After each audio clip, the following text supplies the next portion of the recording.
Hello everyone, मैं पल्लवी एक बार फिर से आप सारे लोगों का स्वागत करती हूँ आपके अपने यूट्यूब चैनल एस्पिरेंट्स लाइव में। बिहार सिविल कोड का ये टॉपिक वाइज डिस्क्रिप्टिव क्लास जो है वो 7वां क्लास है। इससे पहले आपकी 6 क्लासेस हो गई हैं। उस 6 क्लासेस में आपको ऐसे क्वेश्चंस करवाए गए हैं जो आपके एग्जाम के लिए काफ़ी इंपॉर्टेंट है और एग्जाम हॉल में जब आप जाएंगे तो वो काफ़ी हेल्पफुल होगा, क्योंकि कुछ ना कुछ क्वेश्चन जो है वो आपके एग्जाम में आएंगे ही। ठीक है, तो चलिए आज हम लोग देखेंगे कुछ ऐसे सवाल को जो काफ़ी इंपॉर्टेंट हैं।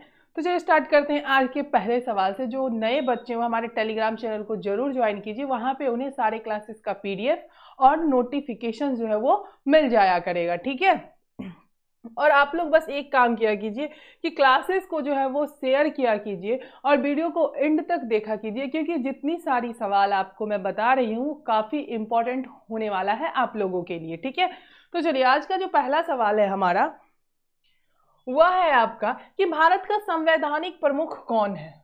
ठीक है, भारत का संवैधानिक प्रमुख जो होता है वह कौन होता है। ठीक, अब ये डिस्क्रिप्टिव क्लासेस हैं तो हम सिर्फ जो है आपका ये नहीं लिख सकते हैं कि भारत का संवैधानिक प्रमुख कौन होता है भाई, तो राष्ट्रपति होता है। मैं कल एक वीडियो भी लाई थी डिस्क्रिप्टिव के बारे में कि कैसे लिखना चाहिए, और मैं उसमें सबसे पहले बताई थी आप लोगों को कि राइटिंग पे जो है काफ़ी ध्यान देना होता है कि अगर राइटिंग आपकी अच्छी है तो सॉरी, राइटिंग अगर आपकी अच्छी है तो आपको जो है मार्क्स वहाँ पे टोटल का टोटल दिया जाएगा। तो भारत का जो संवैधानिक प्रमुख होता है वह आपका कौन होता है, तो राष्ट्रपति होता है। तो हमें यहाँ लिखना है कि भारत का, ठीक है, भारत का संवैधानिक प्रमुख कौन होता है, तो राष्ट्रपति होता है, राष्ट्रपति होते हैं। ठीक है, ऐसे आप लिखिएगा। तो अगर ये 1 मार्क्स का होगा तो आपको इसमें टोटल 1 मार्क्स दिया जाएगा। ठीक ना, चलिए नेक्स्ट सवाल है आपका कि कौन सा अनुच्छेद जो है मौलिक अधिकारों की व्यवस्था करता है। ठीक है, यानी कि आपका which article provides for the fundamental rights. ठीक है, ऐसा कौन सा आर्टिकल है। ठीक, तो आप सभी को पता होगा कि फंडामेंटल राइट्स जो है आपका वो 12 से 35 में आता है। ठीक है, 12 से 35 में आता है। तो 12 से 35 में आपका एक आर्टिकल आता है 19। ठीक है, कौन सा आर्टिकल आता है, 19 का क्लॉज 1 का क्लॉज सी। तो आपका राइट आंसर आपका यही होने वाला है, लेकिन लिखना है आपको कौन सा आर्टिकल। तो यहाँ पे आपको लिख देना है 19 का 1 का सी मौलिक अधिकारों की व्यवस्था करता है, यानी कि प्रोवाइड्स करता है। ठीक है, चलिए नेक्स्ट है आपका आगे क्लास। क्वेश्चन को देखने से पहले हम देखेंगे कि ये उन बच्चों के लिए है मेंस बैच है। ठीक है, जो बच्चे अभी तक मतलब तैयारी करना शुरू कर दिए तो बहुत अच्छी बात है। जो अभी भी कंफ्यूजन में है वो जाके इस बैच को परचेज कर सकते हैं, क्योंकि रिजल्ट आपका बहुत जल्द आ जाएगा और रिजल्ट आने के बाद आपको 10 से 15 दिन मतलब मैक्सिमम टाइम दिया जाएगा तैयारी करने के लिए। आप लोग सोच रहे होंगे कि सिलेबस तो सेम ही है, कवर हो जाएगा, लेकिन अगर पीटी और मेंस का सिलेबस सेम है, आप खुद भी ये सोच सकते हैं, तो क्वेश्चन का लेवल जो होगा वो थोड़ा सा हाई होगा। इसलिए पढ़ना तो काफ़ी ज़रूरी है, सारे के सारे ऑल सब्जेक्ट्स को आपको पढ़ना काफ़ी ज़रूरी है। तो ये आपका 599 का बैच है ऑल सब्जेक्ट्स का। इसमें आपका इंटरव्यू पे स्पेशल डिस्काउंट दिया जाएगा और स्पेशल ऑफर में आपको जो है फ्री पीडीएफ दिया जा रहा है, और साथ में आपको 20 मॉक टेस्ट यानी 20 टेस्ट सीरीज भी दिया जा रहा है विद सॉल्यूशन, और आपकी कॉपी चेक भी हो रही है ऐसे राइटिंग की। ठीक है, चाहे वो हिंदी की हो, इंग्लिश की हो या फिर जीके जीएस की हो। चलिए आगे है आपका कि भारत के मुख्य न्यायाधीश की नियुक्ति कौन करता है। ठीक है, क्या है कि भारत के मुख्य न्यायाधीश की जो नियुक्ति है वह कौन करता है।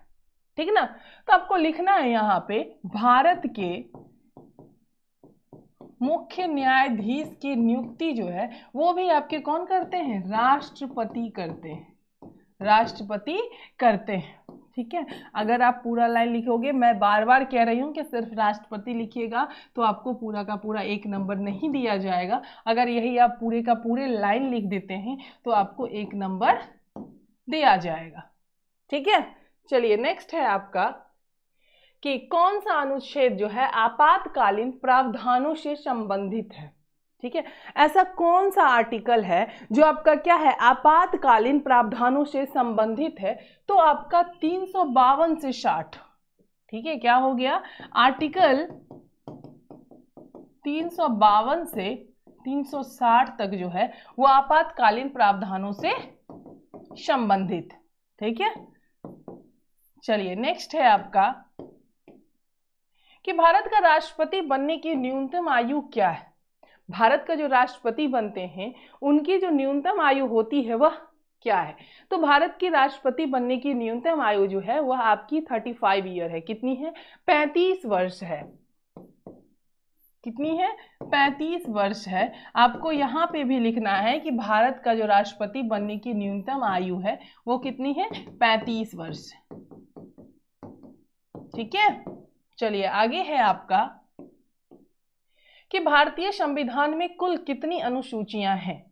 भारतीय संविधान, how many schedules are there in the Indian constitution, यानी कि हमारे भारतीय संविधान में जो है कुल कितनी अनुसूचियां हैं, यानी कि कुल कितने शेड्यूल्स हैं, ठीक है। तो 12 हैं। जब हमारा संविधान बनके तैयार हुआ था तब आपके 8 थे, लेकिन अभी कितने हैं? टोटल 12 है। तो भारतीय संविधान में कुल कितने अनुसूचियां हैं? 12 अनुसूचियां हैं, ठीक है। नेक्स्ट है आपका कि राज्यसभा का पदेन अध्यक्ष कौन होता है? ठीक है, राज्यसभा का जो पदेन अध्यक्ष होता है आपका वह कौन होता है? ठीक है, तो राज्यसभा का पदेन अध्यक्ष जो है आपका वह होता है भारत का उपराष्ट्रपति। कौन होता है? भारत का उपराष्ट्रपति होता है। तो हम लिखेंगे यहाँ पे राज्यसभा का पदेन अध्यक्ष कौन होता है? भारत का उपराष्ट्रपति होता है, ठीक है। आपको इसमें टोटल 1 मार्क्स मिलेंगे, ठीक है। चलिए आगे देखते हैं कि किस संशोधन को लघु संविधान कहा जाता है? ऐसा कौन सा संशोधन है जिसे क्या कहा जाता है? लघु संविधान कहा जाता है। आप लोगों ने बचपन में पढ़ा होगा अति लघुत्तरीय प्रश्न, लघुत्तरीय प्रश्न, दीर्घोत्तरीय प्रश्न, यानी कि 1 लाइनर क्वेश्चन, फिर लघुत्तरीय में आपका 2 से 3, 4, 5 लाइन आ जाता है, और दीर्घोत्तरीय में आपके मतलब ऐसे जैसे आप लिखते हैं वैसे आ जाता है, ठीक है। तो किस संशोधन में हुआ था आपका? तो 42वें संविधान संशोधन, संविधान संशोधन 1976, ठीक। क्या हो गया? 42वें संविधान संशोधन 1976 को जो है लघु संविधान कहा जाता है, यानी कि मिनी कॉन्स्टिट्यूशन कहा जाता है, ठीक है। चलिए नेक्स्ट है आपका कि लोकसभा को भंग करने का अधिकार किसे है? लोकसभा को जो भंग किया जाता है इसका अधिकार किसे है? ठीक है, तो लोकसभा हो या फिर राज्यसभा हो, तो आपका कोई भी सदन हो, ठीक है, तो उसे जो भंग करने का जो अधिकार है वो सिर्फ राष्ट्रपति को है। किसे है? सिर्फ राष्ट्रपति को है। तो आपका इसका भी आंसर क्या हो जाएगा? राष्ट्रपति हो जाएगा। लिखना पड़ेगा आपको, लोकसभा को भंग करने का अधिकार सिर्फ राष्ट्रपति को है, ठीक है। चलिए आगे है आपका कि कौन सा अनुच्छेद धर्म के आधार पर भेदभाव को रोकता है? धर्म के आधार पे भेदभाव, यानी कि आपका कौन सा धर्म है, उसका कौन सा धर्म है, ये इस बारे में जो आपका भेदभाव होता है, तो ऐसा कौन सा आर्टिकल है जो इस भेदभाव को रोकता है? आपसे सवाल क्या है कि आपका सवाल यही है कि ऐसा कौन सा आर्टिकल है, ठीक है, कि जिसमें आपके धर्म के आधार पे भेदभाव को रोकता है, ठीक है। तो आपका आर्टिकल 15, आर्टिकल 15 जो है आपका वो धर्म के आधार पर भेदभाव को रोकता है, ठीक है। लिखना आपको पूरा लाइन है याद से, बिल्कुल ठीक ना। चलिए आगे है आपका कि लोकसभा की अधिकतम संख्या क्या है? लोकसभा की अधिकतम संख्या क्या है, यानी कि what is the maximum strength of the Lok Sabha. Minimum नहीं आपसे पूछ रहा है, मैक्सिमम पूछ रहा है। तो मैक्सिमम जो है आपका लोकसभा की अधिकतम संख्या क्या होनी चाहिए? तो 552, ठीक है। लोकसभा की अधिकतम संख्या जो है आपकी वो क्या है? अधिकतम संख्या 552 है। ठीक है, क्या है? 552 है। अगर आप लोग वीडियो में यहाँ तक बने हुए हैं तो एक बात मुझे बताइएगा, क्या मैं क्लासेस लाइव लेके आऊँ या फिर रिकॉर्डेड ही रहने दूँ? अगर आप लोग बोलिएगा लाइव लेके आने के लिए तो मैं क्लासेस लाइव भी लाऊंगी, आप लोग बोलिएगा रिकॉर्डेड लेके आने के लिए तो मैं क्लासेस रिकॉर्डेड भी लाऊंगी। और मैं एक चीज़ और पूछी थी, मतलब परसों तरसों वाले वीडियो में, कि क्लासेस जो है आपकी टॉपिक वाइज आनी चाहिए या फिर जहाँ तहाँ से जो है क्वेश्चन लेके आना चाहिए, क्योंकि आपका जो सिलेबस है वो लिमिटेड है। मैं ये बार बार बोल रही हूँ कि सिलेबस लिमिटेड है, मतलब लिमिटेड सिलेबस से जो पढ़ना होता है वो काफ़ी आसान होता है अगर हम अच्छे से पढ़ें तो आप लोग मुझे कमेंट जरूर कीजिएगा, क्लासेस लाइव आनी चाहिए या फिर रिकॉर्डेड आनी चाहिए, या आपकी क्लासेस जो है वो आपकी टॉपिक वाइज आनी चाहिए, या फिर जहाँ तहाँ से जो भी मन में आए वो बता दो। ठीक है, चलिए आपका क्या हो गया? ये 552 हो गया। नेक्स्ट है आपका कि राज्यपाल की नियुक्ति का अधिकार किसे? ठीक है, who has the power to appointment the governor of a state। ठीक है, राज्य के राज्यपाल। ठीक है, तो राज्यपाल की जो नियुक्ति का अधिकार है वह किसे? तो राष्ट्रपति को है। किसे है भाई? तो राज्यपाल की नियुक्ति का अधिकार किसे है? राष्ट्रपति को है। राष्ट्रपति के पास तो बहुत पावर है भाई, होना भी चाहिए, ये प्रथम नागरिक होते हैं। ठीक है, चलिए आगे है आपका कि संविधान का कौन सा भाग राज्य के नीति निर्देशक तत्वों से संबंधित है, जिसे हम लोग शॉर्ट फॉर्म में क्या बोलते हैं? डीपीएसपी। ठीक है, मतलब कि आपका which part of the constitution deal with the directive principles of state policy, यानी कि डीपीएसपी। ठीक, नीति निर्देशक तत्व। तो आपका क्या हो जाएगा इसका? 36 से 51।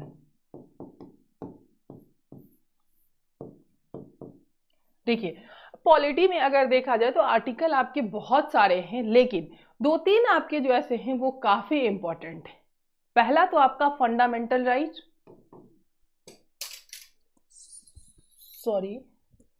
क्या हो गया? फंडामेंटल राइट, और दूसरा आपका हो गया डीपीएसपी।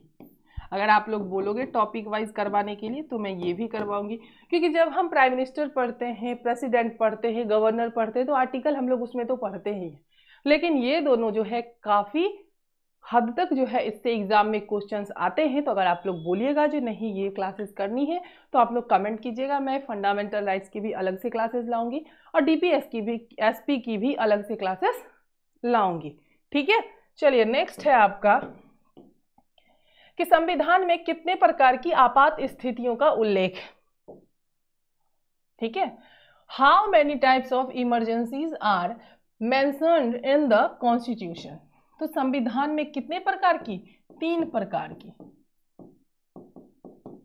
की आपात स्थितियों का उल्लेख। ठीक है, 3 प्रकार की स्थितियों का उल्लेख है। एक तो कौन सा हो जाता है आपका? राष्ट्रीय आपात हो जाता है। ठीक, दूसरा आपका क्या होता है? तो राज्य आपात, यानी राष्ट्रपति शासन जिसे हम कहते हैं, एक वो हो जाता है, एक आपका वित्तीय आपात हो जाता है। तीनों हो जाता है, ये 3 आते हैं। अगर 1 नंबर का क्वेश्चन पूछे तो आपको इसमें ये लिखने की जरूरत नहीं है, नाम पूछ दे फिर आपको वो लिखना है। सर्वोच्च न्यायालय के न्यायाधीश की सेवानिवृत्त की आयु क्या है? तो सर्वोच्च न्यायालय के न्यायाधीश की सेवानिवृत्त की आयु जो है आपका वो 65 वर्ष। क्या है? 65 वर्ष। क्लियर है? चलिए आगे है आपका कि संविधान में संशोधन का अधिकार किसे है? संविधान में जो संशोधन का अधिकार है वह किसे है? तो भारतीय संसद को है। भारतीय संसद को है।